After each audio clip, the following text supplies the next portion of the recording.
Europe 1, La France bouge. Elisabeth Assayag. Bien sûr qu'elle bouge cette France et nous on le voit chaque jour sur Europe 1 avec des entrepreneurs, des patronnes, des patrons, des parcours de vie. Peut-être que vous aussi vous avez envie de monter votre entreprise, votre association, vous avez une idée, vous restez avec nous parce qu'ici il y a des entrepreneurs autour de la table de La France bouge. Aujourd'hui on parle de nos restaurants, de la restauration qui est en train d'évoluer, qui est en train de changer. Et oui, elle a fait face à plusieurs crises successives, gravement et lourdement touchées pendant la crise sanitaire. Aujourd'hui elle se relève et vous nous l'avez dit depuis le début de l'émission, Jean Valfort, vous êtes le fondateur de Panorama Group. Ça va plutôt bien, les touristes sont revenus et ça fait du bien de l'entendre. En cuisine, c'est pas toujours ça, mais tout de même, ça va bien, c'est positif et ça, on aime bien l'entendre à la table de La France bouge. Nous sommes avec Samuel Manassé, le cofondateur de Yavin, qui améliore donc la relation client grâce à vos terminals de paiement. Et nous sommes avec Sofiane Benkadar, cofondateur de Melting Pot. La France bouge. La pépite du jour. Chaque année, nous remettons les trophées Europe 1 de l'avenir parce qu'ici, on découvre des pépites. Aujourd'hui, c'est un projet qui a été lancé il y a 1 an. Sofiane, vous avez 44 ans, c'est ça ? C'est ça. Vous venez des Mureaux dans les Yvelines. Vous avez passé 18 ans dans la restauration. Vous avez tout fait. Restauration rapide, restauration traditionnelle. Vous avez une réelle expertise. Et puis, une rencontre dans votre vie, celle de votre associé. C'est ça, Alexandre, vous avez échangé, vous avez voulu développer un concept qui nous vient des États-Unis, ce sont les food courts. Tout à fait, on a essayé de trouver une formule. Par contre, on ne voulait pas absolument imposer en fait un concept Pour complet. Nos auditeurs, le food court, c'est quoi pour que tout le monde comprenne ? Le food court, en fait, c'est un seul emplacement qui regroupe plusieurs intervenants en restauration qui sont indépendants et qui offrent une cuisine qui est différente, voire complémentaire. Donc ce sont des stands de restaurants, mais ce sont des marques différentes. Vous, avec Melting Pot, c'est le même concept, mais sauf que c'est tout en un. Vous allez tout nous raconter. Vous aussi, vous allez pitcher. Vous avez 1 minute. On vous écoute. Alors, Melting Pot Food Court, c'est un concept de restauration food court. Importé, en fait, le concept est importé des États-Unis. C'est 4 restaurants à l'ambiance conviviale. Dans un même espace, on a la cuisine française, le Petit Bistrot, la cuisine thaïlandaise, le Siam Kitchen, on a la cuisine indienne avec le Mumbai Central et on a la cuisine italienne avec la Trattoria. On a un 5e box qui s'appelle le Yankees Coffee, dans lequel on retrouve tous nos desserts qui sont faits maison ou de façon artisanale. C'est tout simplement le retour aux bases, c'est des produits frais, cuisinés devant les clients, servis rapidement. On a pris le meilleur de la restauration traditionnelle et le meilleur de la restauration rapide et on a créé un système hybride à la sauce food court avec des prix qui sont très très accessibles et dans une décoration qui sort du commun. En gros, c'est ça le concept. Merci pour votre pitch, Sofiane Benkadar. Ça se trouve où ? À Bagnolet. Ah oui, c'est important de le préciser. C'est station de métro Gallieni, au 43 avenue du Général de Gaulle. Donc, et ça a démarré il y a 1 an. Et ça marche comment aujourd'hui ? Super bien. Super bien.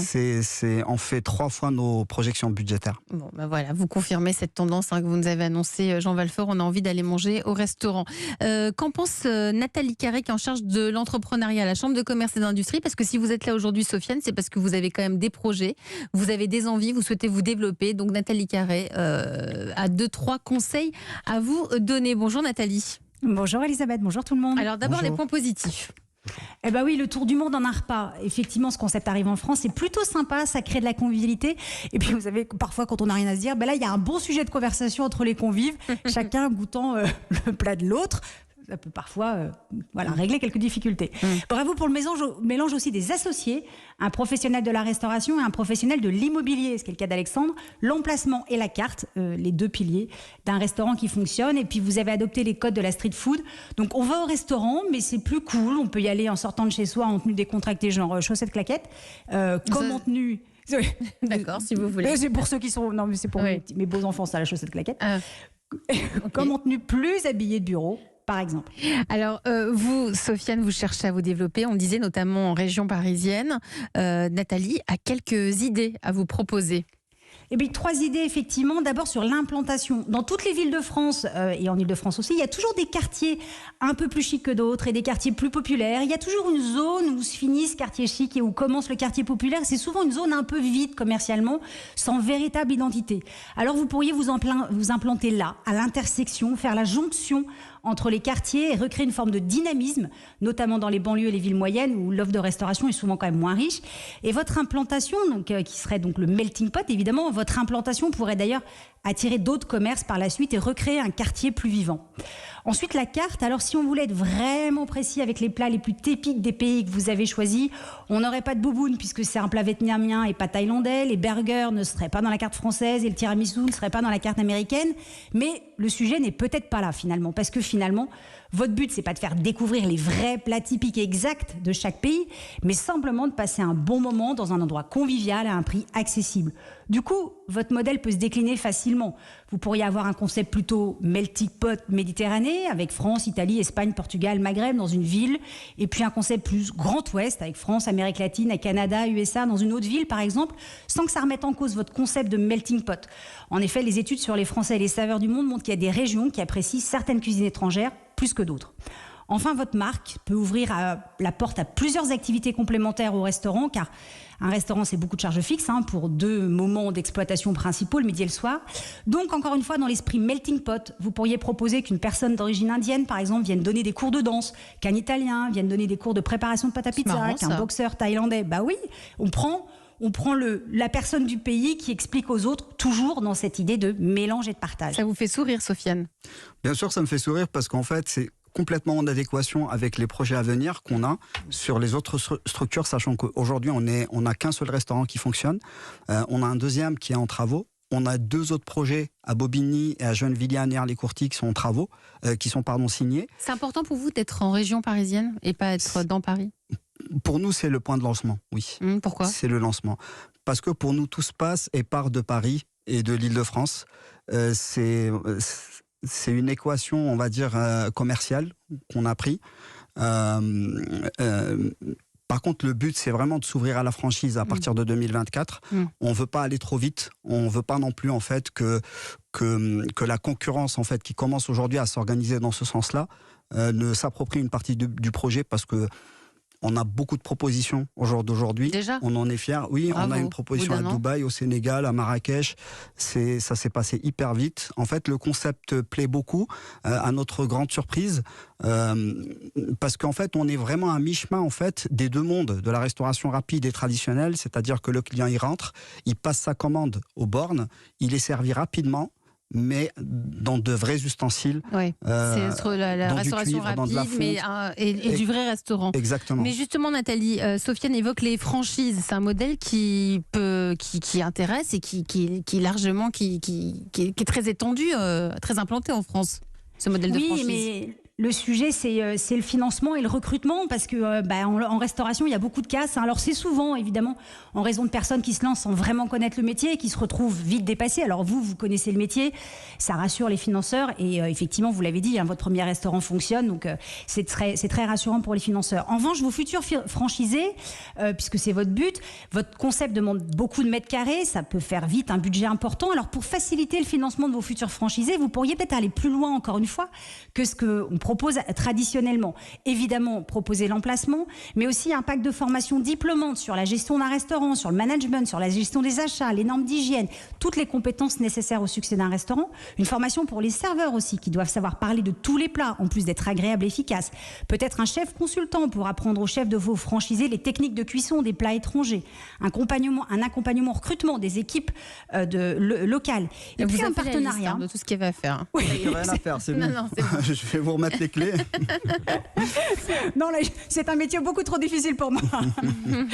Puis pour finir, un partenariat avec les acteurs du financement. Par exemple, un prêt d'honneur et 1 ou 2 réseaux bancaires. À vous de convaincre la tête de réseau du sérieux de votre concept, ce qui est a priori le cas, de tous les outils et ressources que vous mettez à la disposition de vos franchisés et donc du peu de risque de défaillance pour que les dossiers des franchisés puissent bénéficier d'un regard bienveillant quand ils arriveront sur la table des financeurs. Et donc Melting Pot, ça serait la franchise solidaire d'espaces de vie et de restauration qui font le lien entre nous tous.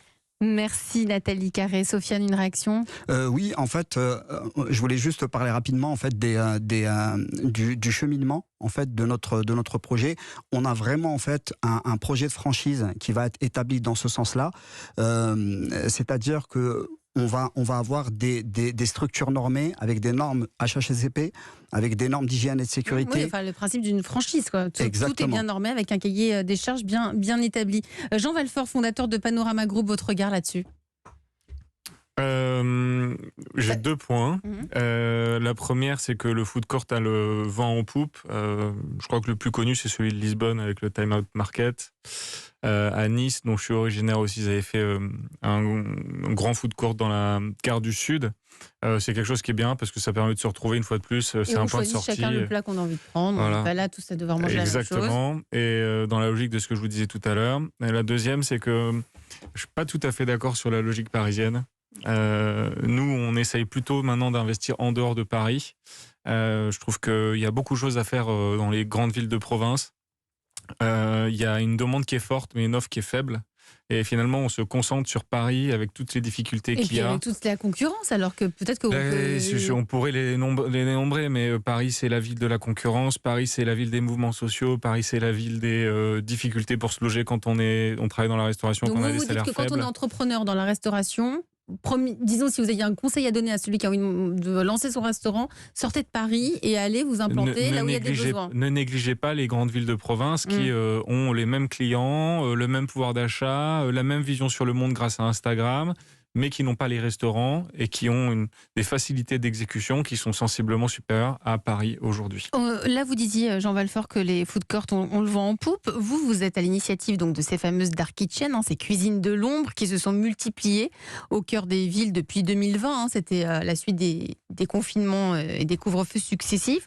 Aujourd'hui, vous en avez 12, c'est ça, vous? Cuisines virtuelles? On a 12 cuisines virtuelles pour une 60aine de restaurants virtuels au total. Pour que nos auditeurs comprennent bien, ce ne sont pas des restaurants, ce sont des cuisines quasiment clés en main. Alors, il y a un débat étymologique sur le fait que ce soit des restaurants ou pas. Ça reste un restaurant parce que c'est une cuisine professionnelle dans laquelle on produit de la nourriture. La seule chose, c'est qu'elle n'est pas consommée sur place. Elle est destinée à être livrée chez le consommateur final. Nous, avant, on faisait ça depuis nos restaurants traditionnels. On s'est rendu compte qu'il y avait un problème entre le client sur place et le livreur, ça marche pas. Il faut que vous choisissiez votre métier. Quand le client voit le livreur, il y a quelque chose. On a tous été dans un restaurant avec des livreurs qui passent dans le dos, qui ouvrent la porte, le froid qui s'engouffre. Voilà, c'est quand on est un restaurateur et qu'on a des clients sur place, on a envie que les clients soient choyés et pas qu'il y ait une problématique externe qui vienne polluer le service. D'accord, donc vous, fort de ce constat, vous vous êtes dit, je vais monter ces cuisines qui sont, sont des locaux en fait. Fort de ce constat, on s'est dit, il faut qu'on continue à faire la livraison parce qu'il y a un marché. On parle de 2018, donc c'était avant la pandémie, avant la validation, etc. Et on s'est dit, on va simplement acheter un restaurant, le transformer en une cuisine professionnelle qui n'est qu'une cuisine. Et dedans, on va créer des restaurants virtuels, sous la forme d'un food court virtuel en fait, puisque vous allez avoir des marques qui proposent des produits différents, du burger, du poulet, des produits végétariens. Il y en a plein sur les plateformes de livraison aujourd'hui. Voilà. Et donc, ces restaurants que vous voyez apparaître sur votre application quand vous ouvrez, sur les Deliveroo, les Uber Eats, certains d'entre eux sont en fait issus de ces cuisines professionnelles qui font des restaurants virtuels uniquement destinés à la livraison. C'est-à-dire que si vous avez envie d'aller manger dans ce restaurant, ce n'est pas possible, c'est uniquement sur livraison. Ils sont très décriés ces restaurants, ces cuisines virtuelles. Parce que parfois ça agace les riverains, parfois il y en a qui disent mais c'est pas vraiment un restaurant, il y en a d'autres qui disent mais finalement c'est des petits locaux où le cuistot arrive, pose ses valises et fait les plats. Voilà, il y a plein de petits problèmes autour de ces cuisines virtuelles. Ils sont décriés parce qu'ils sont méconnus. On nous a accusés de concurrence déloyale. Expliquez-moi ce que c'est que la concurrence déloyale dans un restaurant où il y a juste une cuisine. Les salariés sont payés sur la même grille salariale que dans la restauration traditionnelle. Ils travaillent dans des cuisines avec des vitres qui donnent sur rue. Finalement, leurs cuisines sont plus agréables à vivre que les cuisines des bistrots parisiens qui est tout au fond du restaurant. Certains disent, par exemple, ils ont 13 mètres carrés pour préparer les plats. Ils doivent verser jusqu'à 30% du prix des menus aux plateformes de livraison. Alors ça, c'est le travers de certains choix qui ont été faits. Vous avez effectivement des grandes usines avec des tas de petites box dans lesquelles les gens opèrent. Nous, c'est pas notre modèle. Si vous allez dans un restaurant Dévore, c'est le nom de vos restaurants, Dévore, c'est le nom de nos cuisines virtuelles. Vous trouverez un restaurant sur rue, une vitrine, une capacité à faire de la vente à emporter. Vous verrez les cuisiniers cuisiner derrière la vitre. Tout est visible, tout est transparent. La seule chose, c'est qu'il n'y a pas de place assise parce qu'on veut être 100% dédié à la vente en extérieur. Alors, en quoi, Jean Valfort, ce marché est-il porteur des cuisines virtuelles? Pourquoi? C'est un marché qui était estimé à 30 milliards d'euros en 2020 et qui devrait faire 350 milliards d'euros en 2030. Il y a une demande, notamment de la génération qui a entre 20 et 30 ans aujourd'hui, de cette cuisine qui est préparée à l'avance par des restaurateurs et des professionnels. Et il y a une certaine logique à se dire, moi, je n'ai pas envie d'aller faire mes courses, je n'ai pas envie de cuisiner, je préfère faire du sport, passer un peu plus de temps avec mes amis ou faire un peu plus de travailler. Donc on va vers ça. Et finalement, acheter de la restauration qui va m'être livrée directement. Et on va vers ce mode de consommation du restaurant? Je pense qu'on va... Alors, ça n'est pas de la consommation de restaurant. Je pense que c'est plutôt de la consommation qui va concurrencer la grande distribution. C'est pas parce que vous faites livrer un burger que vous seriez allé au restaurant si vous n'aviez pas pu vous le faire livrer. Si vous n'aviez pas pu vous le faire livrer, vous seriez allé faire des courses et vous auriez cuisiné.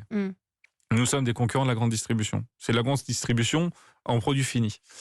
Donc il n'y a pas de concurrence avec la restauration traditionnelle. Donc pour vous, ce ne sont pas des restaurants, mais ce sont votre concurrence, c'est la grande distrib, c'est les Monoprix, les Carrefour, les Leclerc. Exactement. Vous avez prévu 80 à 100 restaurants virtuels d'ici la fin de l'année? En plus, aujourd'hui on est à 60 et on devrait être à entre 180 et 200 à la fin de l'année prochaine. Et c'est pas que pour les grandes villes, au contraire. Non, maintenant dans des villes comme Le Havre, des villes qui sont entre 80 et 100 000 habitants. Donc c'est une habitude de consommation qui est générationnelle. Et donc ça ne touche pas que les grandes villes, ça touche toutes les villes où le service est disponible et où les gens ont un smartphone. Vous restez avec moi tous les trois. On va continuer à parler de cette façon de consommer finalement, puisque vous ne parlez pas de restauration, de restaurant, mais cette façon de consommer qui est en train de petit à petit de changer dans cette France bouge. Il est 13h48 sur Europe 1.